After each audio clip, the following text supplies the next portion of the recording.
I think it's funny that you said we have to learn to love ourselves, because I believe that, but in a way, from my philosophy, especially with this blog, is, screw trying to love yourself.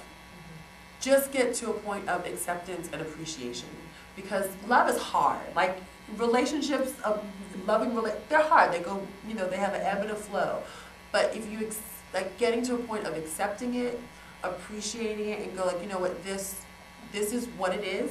It does, like, your body is what it is. It does what it's supposed to do.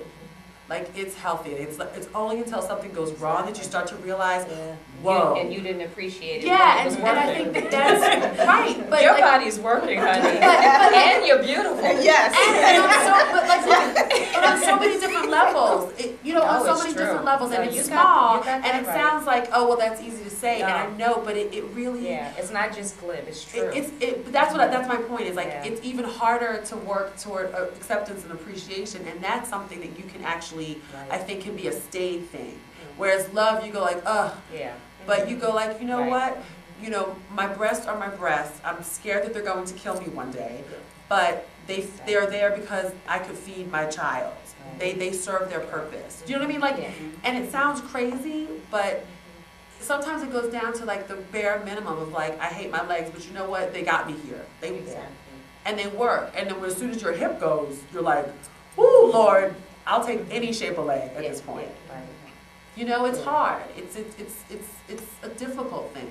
And this society doesn't make any of this easy. Exactly. Because no matter what we do, it's not good enough. Because, you look at magazines, everyone's airbrushed, everyone is like all cleaned up. And it's like all of us in some way, whether we know better or not, are trying to pursue an ideal. And the ideal doesn't really exist. So where I am right now is besides Leanne, I have a 4-year-old little son. So mentally, it puts me in two extremely different worlds. So trying to maintain the physicalness of myself, which is different now, now that I'm older. When I was younger, I was able to not have to work at it, but now I realize, oh wow, you gotta work. Like, your body you're disforming over there in these areas. Go work out. So now I realize I have to work for things, which it takes time out of my busy schedule, so it's finding routine also for me.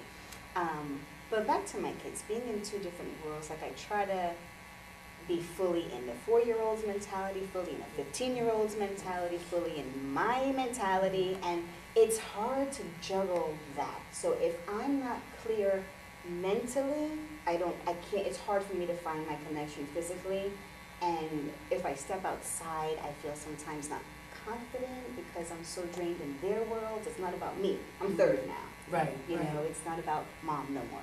As long as they're okay, who cares what you look like? But then I realize when I walk outside, I guard myself. Like, I find myself showing over, like not confident, Right.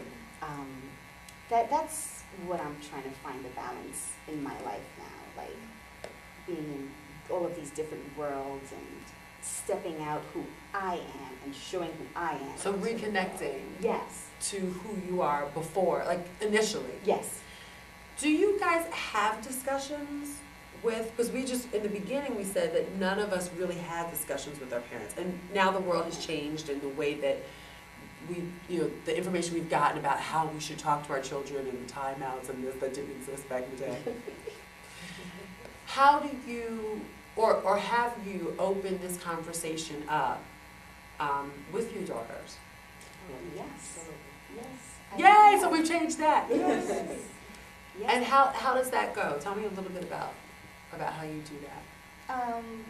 It's good because she's 15 now. She's my best friend. We're able to have these conversations now, which is great. But when I walk away, I don't want her to feel like I'm putting the stress on her, or I don't want her to feel when she gets my age she has to worry about these things. Right. So it's about finding a way to present it to her in the most basic, strategic, foundational way. Right. So she understands. But she's a smart girl. Like I sometimes never give her enough credit, you know? They're very interesting. They are.